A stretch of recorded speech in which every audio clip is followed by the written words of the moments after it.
వాళ్ళకున్నటువంటి వాళ్ళ కాలనీలో ఉన్నటువంటి సమస్యలు ఏంటి తెలుసుకొని ఆ సమస్యల్ని పరిష్కరించేటటువంటి దిశగా ఉండండి తప్ప ఉట్టిగా టైంపాస్ ముచ్చట్లు టైంపాస్ లెక్కలు చేస్తే భవిష్యత్తులో ఇక మీరు గెలవబోరు. ఎన్ని పైసలు పెట్టినా గెలవకుండా చేసేటటువంటి కార్యక్రమం చేయబోతున్నాం.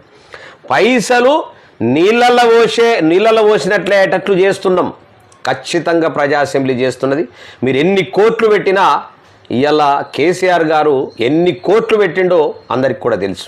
మరి ఇన్ని కోట్లు పెట్టి తన పైసలతోని తన స్టాచ్యుల్ని ఊరూరు పెట్టుకునేటటువంటి పరిస్థితి ఏర్పడ్డది. ఇవాళ అసలు ప్రతి గ్రామంలో ఆ గ్రామ ప్రజల తరఫు నుంచి గ్రామ ప్రజలంతా కూడా ఆయన స్టాచ్యూ పెట్టవలసినటువంటిది. గాంధీ బొమ్మ, ఇందిరమ్మ బొమ్మ, నెహ్రూ బొమ్మ పక్కకు ఉండవలసినటువంటి బొమ్మ, ఆయన బొమ్మను బతికున్నంగానే ఆయన బొమ్మను ప్రతి గ్రామంలో పెట్టుకునేటటువంటి దౌర్భాగ్యమైనటువంటి పరిస్థితి